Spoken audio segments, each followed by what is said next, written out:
రాష్ట్రంలో ముఖ్యమంత్రి చంద్రబాబు నాయుడు నేతృత్వంలో జరుగుతున్న అభివృద్ధిని అడ్డుకునేందుకే వైసీపీ ప్రణాళికాబద్ధంగా అలజడి సృష్టించే ప్రయత్నం చేస్తోందని తెలుగుదేశం పార్టీ రాష్ట్ర కార్యనిర్వాహక కార్యదర్శి కనపర్తి శ్రీనివాసరావు అవనిగడ్డ నియోజకవర్గం తెలుగుదేశం నేత బొబ్బా గోవర్ధన్లు అన్నారు. తెలుగుదేశం పార్టీ కార్యాలయంలో జరిగిన విలేకరుల సమావేశంలో కనపర్తి శ్రీనివాసరావు బొబ్బా గోవర్ధన్లు మాట్లాడుతూ గడిచిన వారం రోజులుగా మాజీ మంత్రి పేర్ని నాని చేస్తున్న రెచ్చగొట్టే వ్యాఖ్యలను ఖండించారు.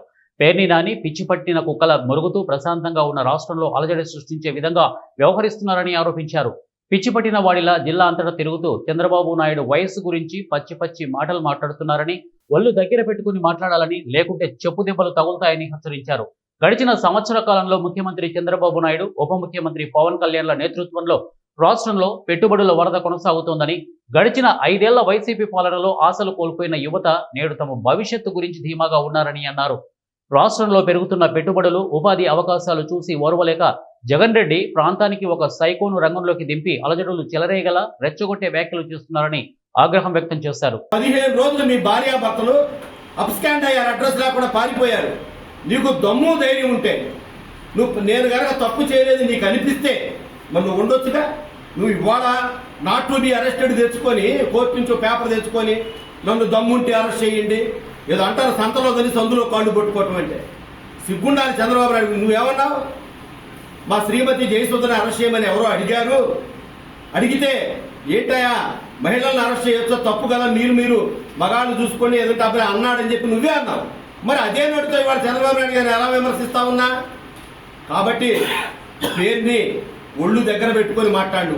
నువ్వు పవన్ కళ్యాణ్ గారిని మాట్లాడినా, లోకేష్ గారిని మాట్లాడినా, చంద్రబాబు నాయుడు గారు మాట్లాడినా నీకు చెప్పు దెబ్బలు బడితే పోజే తప్పదు. ఈ రాష్ట్రాన్ని అభివృద్ధి చేసేందుకు కూటమి ప్రభుత్వం కట్టుబడి ఉంది. మరి పరిశ్రమలు, పెట్టుబడులు అనేక రకాల వేల కోట్లకు వస్తూ ఉన్నాయి. మీరు ఈ తట్టుకోలేక ఎలాగైనా సరే ఈ రాష్ట్రాన్ని సర్వనాశనం చేయాలి, అభివృద్ధిని అడ్డుకోవాలి. అమరావతి 10-15 వేల కోట్లు ఇప్పటికే మోడీ గారు శాంక్షన్ చేయడం జరిగింది. ఇవాళ అన్ని విధాల కేంద్ర ప్రభుత్వం కూటమి ప్రభుత్వానికి అండగా ఉంది. పవన్ కళ్యాణ్ గారు, ముఖ్యంగా పవన్ కళ్యాణ్ గారు ఈ రాష్ట్రంలో మా పొత్తు మరో 20 సంవత్సరాల పాటు ఎవరు ఎన్ని చెప్పినా, ఎన్ని కిల్లి గజ్జాలు పెట్టినా మా మధ్య విభేదాలు రావు. 19 నుంచి 14 దాకా వీళ్ళు యూట్యూబ్ ఛానల్స్ రేటింగ్స్ పెంచారు. మరి వీళ్ళు దాంట్లో ఇన్వెస్ట్ చేశారో నాకే తెలియదు. కానీ వీళ్ళు ఒక కొత్త సంస్కృతిని ఎవరిని పెడితే వాటిని మాట్లాడటం, లేడీస్ని ఇష్టం వచ్చినట్టు మాట్లాడటం. ఇప్పుడు మొన్న వీళ్ళు అధికారంలో లేకపోయినా మొన్న ప్రసన్న కుమార్ రెడ్డి చూశారు మీరు ఎట్లా చేశాడు. అసలు మనిషి ఆ మాటలు మాట్లాడటానికి అని అనిపించేది చేశాడు. సో వీళ్ళు ఈ రకంగా ఇంకా అధికారంలో లేకపోయినా ఇట్లా చేస్తారంటే అసలు వీళ్ళు మళ్ళీ ఒకసారి అధికారంలోకి వస్తే ఏం జరుగుతుంది అనేది మీరు అర్థం చేసుకోవచ్చు. అలాగే ఇప్పుడు వీళ్ళది ఎట్లా ఉందంటే, ఇప్పుడు మొన్న అమరావతిలో బిట్స్ పిల్లని అంటే ఇప్పుడు ఇక్కడ ఉన్న చాలామంది తెలుసు పిల్లలు, కొంతమంది ఇంజనీరింగ్ అక్కడ చదువుకుంటారు. చాలా మంచి కాలేజ్ రాజస్థాన్లో ఉంటుంది. వాళ్ళు ఒక ఏఐ క్యాంపస్ కోసం అని చెప్పి 1000 crores ఇన్వెస్ట్మెంట్ వాళ్ళు అనౌన్స్ చేశారు.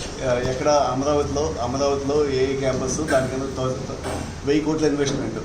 అనౌన్స్ చేసిన దాని కింద కూడా వాళ్ళు ఏం రాశారంటే